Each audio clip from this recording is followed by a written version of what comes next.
Coming up on show 887, everything you need to know about the newly unveiled Lucid Air. Stick around, I've got the details. How many models will they release? What's the range? What's the efficiency? How fast will it go? And when can you get one?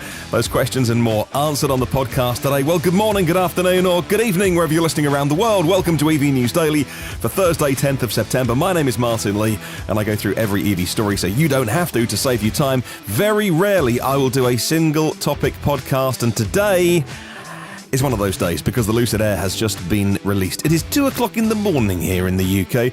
So the presentation was at midnight. It was about a 40-minute video, which was very well produced and was very much like an Apple keynote event. I was expecting Tim Cook to pop out from inside the frunk and say, "This is the thinnest iPhone ever made." There was also someone that reminded me a great deal of an American Joni Ive, for those Apple fans like myself, keen aficionados of how Apple present their products over the years. But it was a great event, but it was a filmed one, and then there was a 40-minute Q&A afterwards, and then I've had to kind of decompress a little bit and work out what's important to tell you about and discuss with you, rather than just regurgitate press releases. So pick it apart and now ready to record the podcast. So where shall we begin? Well, Peter Rawlinson, who is the CEO and CTO of Lucid, started with a bit of a speech where he talked about joining Lucid because he thought that the potential for EVs was unfulfilled, and that what he wanted to do was make a truly mass-producible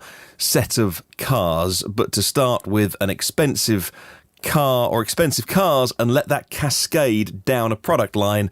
Where have we heard that before? Bonus points for emailing me the answer.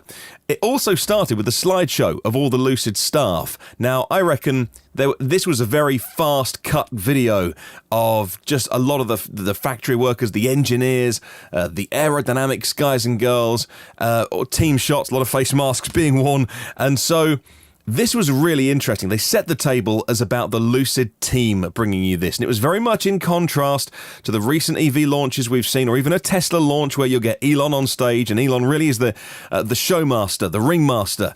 Maybe you'll get Franz, the designer, out. And if you saw the really, really terrible GM release car unveiling their event recently, then this was very different.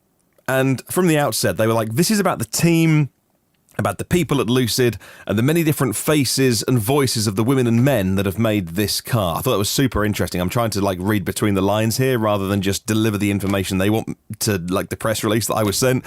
And so I'm just trying to work out what all this means so that you and I can get an understanding of it. And like the buzzwords were things like collaboration. And Peter Rawlinson said it's a huge collaborative effort. So really spreading the love around the company and not wanting to take any credit himself or for the senior management team, but really say, this is a team effort.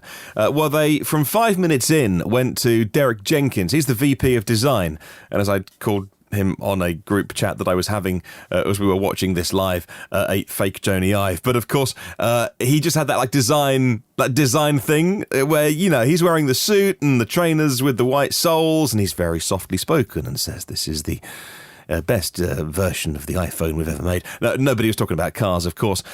He said he wanted to take away any obstacle in the buyers' minds, and got into some nitty-gritty pretty early on in the video, talking about the largest tail light ever. I mean, literally, the tail light does go from one side to the other. He says it was a seamless aesthetic. And then he got into things like the drivetrain components, saying they're compact and power dense, and redefining what a luxury sedan could be. And that leads us on to the pricing, which they didn't get to till the end, but let's bring it first. That word luxury, again, I didn't do a word cloud for this. I've transcribed the presentation. I'll go through the words in more detail tomorrow. But, the buzzwords were things like luxury, quality, and they need to do that because a couple of things, these cars are expensive and they sit at the top end of the market, but also you would argue that one of the things that people say about EVs, I love a Tesla, but I hear reports about the paint being bad and panel gaps and blah, blah, blah. That's all a bit of an overdone thing these days, but genuinely they do have production issues. For some people at least. And not everyone. Many Tesla fans are happy, but they really went, without ever saying the word Tesla, they went really big on we're going to make the cars really, really well. So what are the cars? Well, there's 4 models. There's the base model, which is called the Lucid Air. There's the Touring, there's the Grand Touring, and the Dream Edition. And you can get those in reverse order. So they're starting next spring when they start delivering the customer cars with the Dream Edition. And that one is over 1,000 horsepower, which is just insane, isn't it? Dual motor, 1,000 plus horsepower, crazy fast. Then it goes down to the Grand Touring, which, let me give you the prices, by the way. So the Dream Edition is $169,000 US dollars. I think it's after federal tax credit.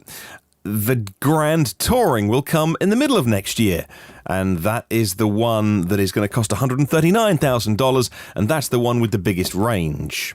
Then at the end of next year, there will be the Touring, the Lucid Air Touring. That's $95,000. Smaller pack, and they've matched the Model S with that, so 406 miles on the Touring for $95,000, and the base model, just the Lucid Air, comes early 2022, and that will be less than $80,000. So those are the cars.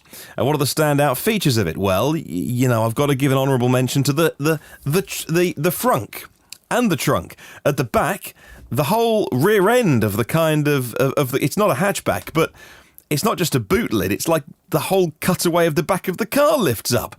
And it's got 2-tier storage, they were saying, so a big storage area underneath a fake shelf that they've put in. So a big boot. I'm not sure about the opening, though. Yes, the boot is big, unless you can do 60-40 split fold rear seats. But the actual opening itself, not as practical as a hatchback. And again, that could be an issue getting things in, like buggies and pushchairs. Guess who's recently had to buy a bunch of those? So that's what I think about these days. There's 2 versions of the rear, by the way. And there's the bench seat, which is the one that they will sell. 95% of the cars will come with a bench seat. But also, you can get just the 2, like first-class airplane luxury chairs in the back. These are going to be sold in China, surely. These are going to be sold for people who are driven around. They are 45-degree reclining lazy boys, basically, in the back of the car. And they look amazing. And I'd love one. And I've got no one to drive me around in a car that I can't afford. About 10 minutes in, they brought out Sue Magnuson. Now, she has put together the interior, the colours, the fabrics, the materials. And, again, she talked about, if you pick apart the words they were talking about while they were showing all the fancy images on screen, she talked about the weight of the thread that was used in the seats, the feel of the wood, the softness of the leather. Again, they're going really, really big on luxury and quality.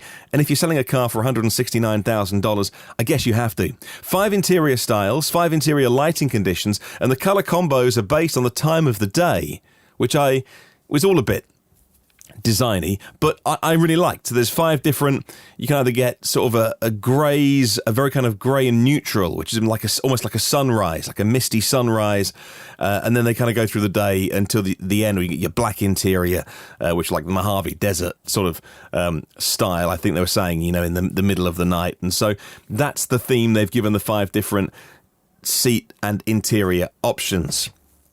They talked a lot about how they've developed things themselves for the Lucid Air. So they talked about how the in-house development of the motors, of the inverters and all the technology, but particularly the audio system. They said they in-house developed a 21-speaker audio system with a spatial sound experience and all of the software, which is key, as we know with EVs. All of the software written themselves in-house. The app is, I would say, on a par with something like Tesla, so pretty much best in class or equal best in class from the screenshots when I paused the video to have a look. So the usual stuff, you can precondition the car, you can choose your journeys, you can plan a journey on the app, and you can obviously start and stop charge, climate control, all those kind of things, charge status, and it's got remote entry, much like Tesla's, so and high-end and combustion cars. And so you have your phone in your pocket, you walk up to the car. As you're walking up to the car, the door handles present, the lighting sequence goes off, and you open the door. And then when you're in, There's one more stage, which is amazing, and this is a driver-facing camera.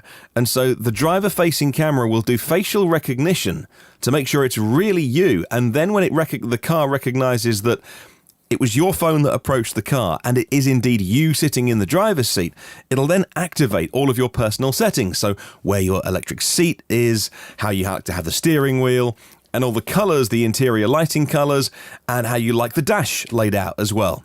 Speaking of the dash, 2 big displays, a massive display, traditional instrument cluster, but it just goes all the way across to the middle of the dashboard. It's curved. It's a 5K display. Reminded me of some of the more Chinese displays that we've seen in EVs recently. So 2 big displays. They've not gone for the Tesla thing. And the main center console display actually folds away and reveals a big storage area underneath. And so the interior of the car looks very premium, very luxury, and very connected. So they have Alexa built in. Now, I don't know, I was reading some stats recently on the different home automation systems. I gather in the US, and correct me if I'm wrong if this has changed, that you use the Apple and Google devices more, whereas in Europe they were saying that there's a more of a market penetration of the Amazon devices. I know I have one of these in, some of them are the little ones without screens, but we've got a few with the screens dotted around the house. And we are fully signed up to the Amazon ecosystem. And so that's all inbuilt with the car, and so anything that you would say to your Amazon device in your house, you can say it to the car, and the car will talk back to you with her voice and her responses. And so whether that is, for us, we have a pretty connected home, so we can turn the hot water on and off and all those kind of things with talking to our Amazon devices, and you can do that inside your car. So if you're driving home, you're thinking, I need to boost the heating, you can say, Alexa, turn my heating on, or turn the hot water on, or turn the house lights on, like all lights on, so when you come up your driveway, it's safe and all those kind of things. Brilliant. Amazing. I'm so pleased that things like home automation systems, like the ones from Amazon, Google, and Apple and the rest, are working their way into cars, because it's good in the home, but it's amazing when you're out of home and you need to add things to your shopping list when you're driving, commuting, when you want to say, hey, put my driving playlist on. All of those voice things are just brilliant to have in car without having to have dongles and third-party devices. And so, what do they say? At that point in the video, they said, we want our customers to feel that we've anticipated their needs. Again, talking very much like a high-end product. This could have been a high-end watch launch, or like the latest smartphone, these kind of things. It was a very that kind of presentation. They said there's 5 key elements to the vehicle, and they've done them all themselves. So they've kind of split the development of the Lucid Air into 5 things: the battery, the motor, the transmission, the power electronics, and the software, and they're all developed in-house. They're very proud of that. So we've talked a lot on the podcast already about the range, 517 miles of range, which is EPA equivalent, independent testing, but also the efficiency. And they made this point again about not wanting dumb range. Anyone can make range by adding batteries, which of course adds weight. So then you've got to add more batteries, which adds more weight. And so 517 miles of range with just 113 kilowatt hours usable from their battery. They said that they are over 15%. I worked this out at 13.8%, but they said we are over 15% more efficient than our nearest competitor. They didn't mention Tesla, but that's exactly who they're talking about. And they're talking about the Model S Raven car. And so with just 13 kilowatt hours more, they get another 100 miles plus of range. And again, they said the thing about being more efficient and having the best technology in the market at the moment is that you can choose, if you want to put fewer batteries in, which makes for a lighter car. So the car goes further. So it is a bit of a virtuous circle that you get into when they've worked very hard on efficiency, they said. Even, I thought this was so cool, I've seen this not reported anywhere since, the underside of the battery, because battery packs are normally just flat, square. That's even if you can look under the car and see the underside of the battery pack.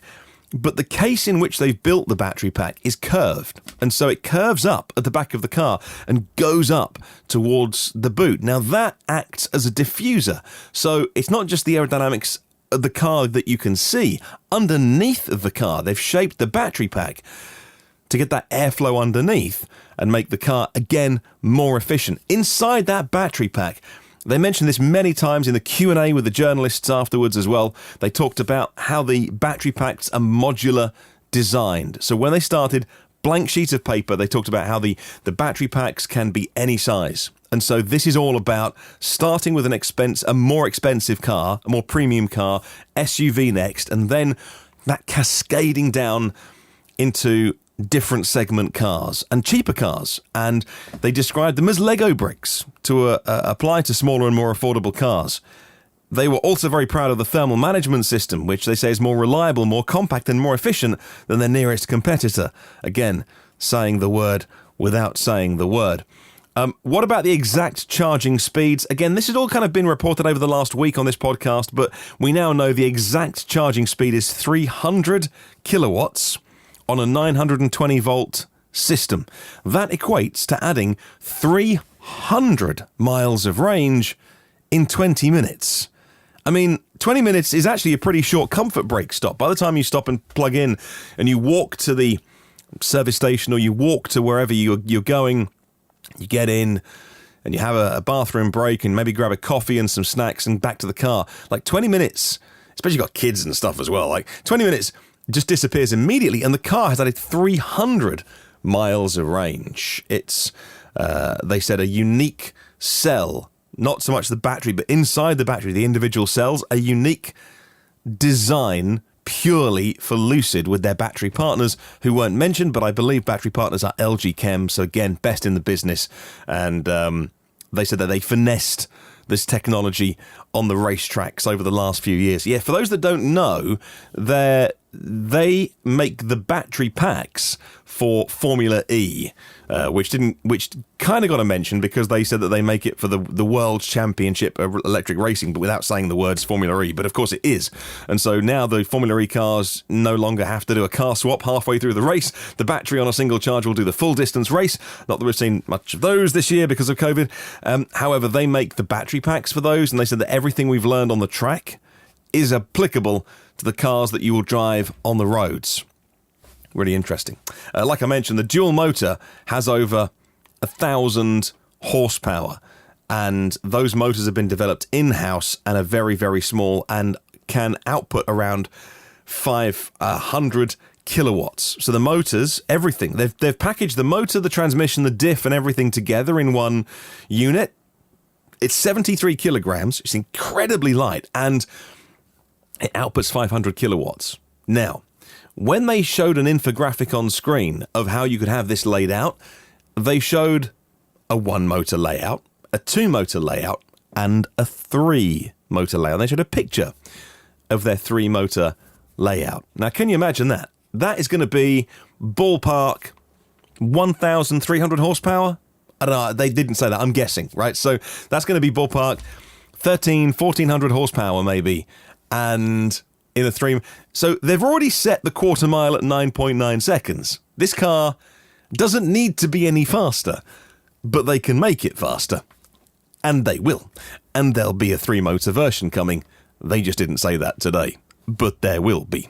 Let's talk about other little things. There's a new way of wiring in an EV. They said that they're using high bandwidth Ethernet cables around the car in order to connect the car. So they're rethinking how a wiring loom works inside an EV. And the reason they need these high bandwidth Ethernet cables, basically like internet cables, is to connect all the sensors and cameras. They have 32 different ADAS or Advanced Driver Assistance System sensors. There's cameras, there's ultrasonic, there's radar, and there's HD LiDAR, which generates what they call a high-res point cloud. And I don't know what that is. I'd like one. I'm going to go and research that. The driver monitoring system is also really, really interesting because it tracks your eyes and it tracks the attention that you're paying to the road. They've called it Dream Drive. It's all, of course, all very connected, all over the air updates and stuff like that. But this is, as I've been reading more autonomy blogs and listening to more podcasts with sort of experts in autonomy, this is what I've picked up from them saying that it's all well and good having a system where you need to touch the steering wheel. If not, the car will bing bong and wake you up. And if you don't touch it, it'll eventually, the hazard lights go on and it'll slow to a stop because it's presuming that you've died or something. But actually, if you want to do self-driving cars, or at least level 3, so very advanced driver assist, you need a camera facing back at the driver with eye tracking technology to see if they're paying attention to the road. And this has got it.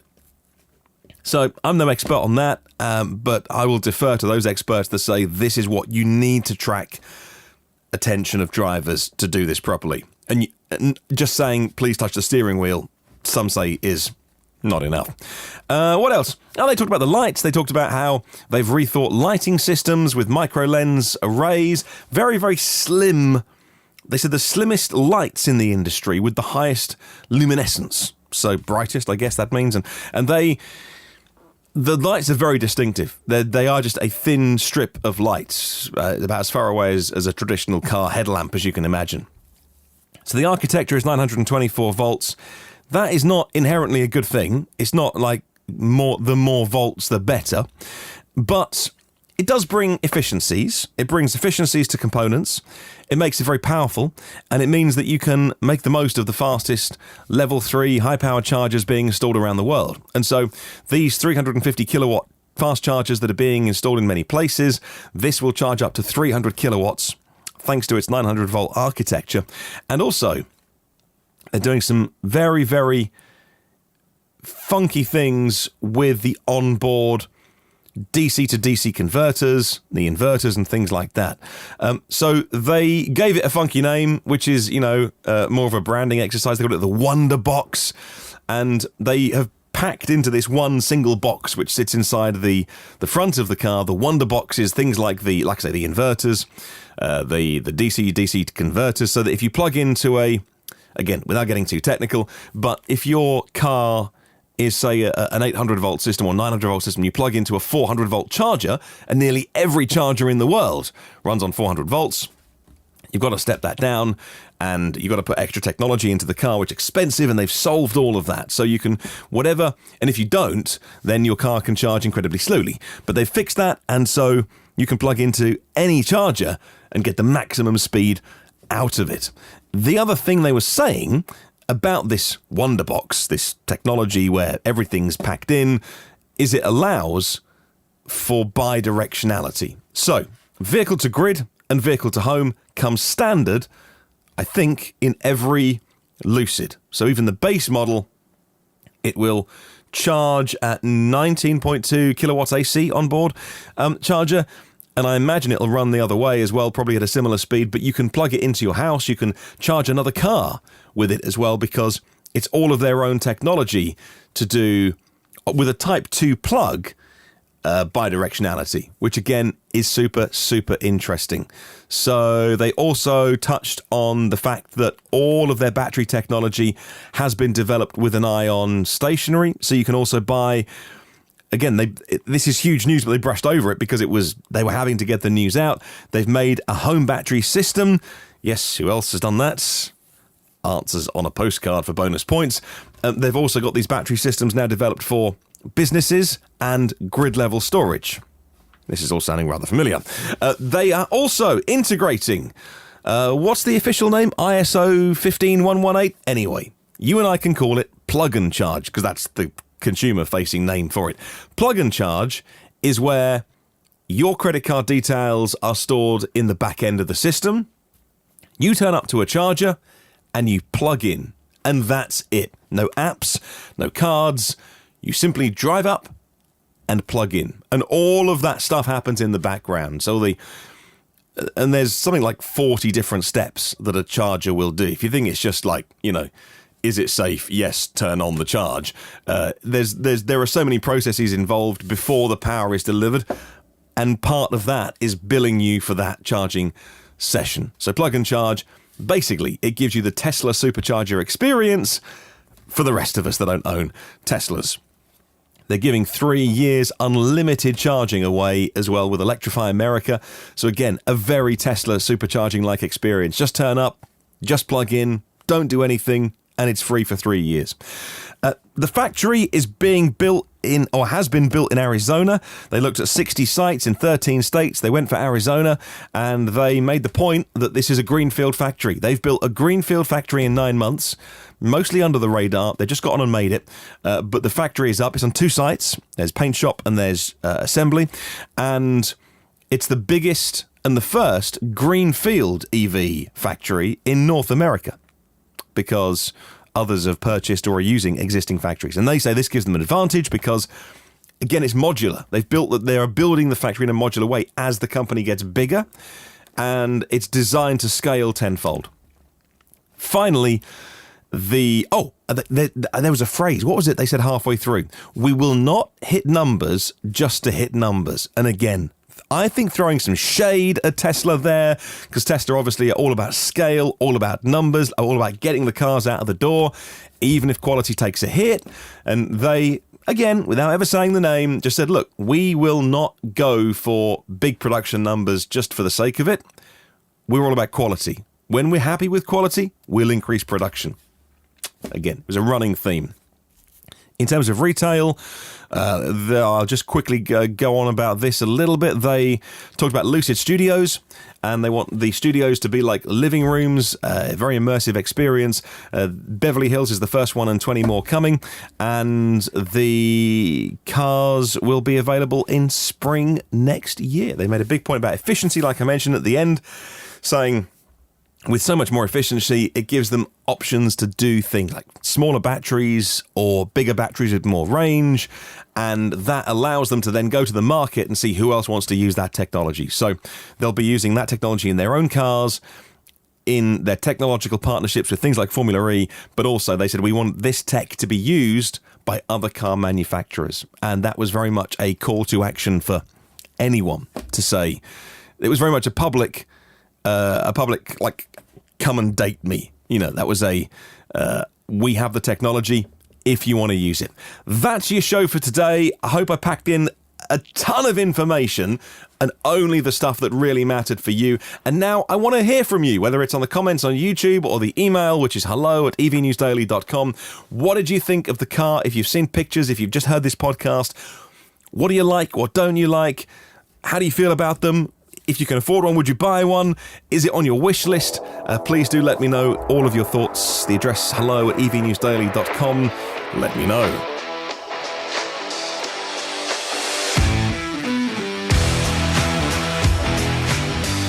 Check out the archive of the podcast, 886 shows. There's probably something in there that you can listen to. A lot of interview shows this weekend. Another interview show on Saturday, talking charging this weekend. Stick around for the weekend to hear that one. Thank you to my premium partners on Patreon: Phil Roberts of Electric Future, Brad Crosby, Avid Technology, Porsche of the Village in Cincinnati, Audi of Cincinnati East, Volvo Cars of Cincinnati East, NationalCarCharging.com and AlohaCharge.com, and Derek Riley from the EV Review Ireland YouTube channel. Have a wonderful day. I'll catch you tomorrow. And remember, there is no such thing as a self-charging hybrid.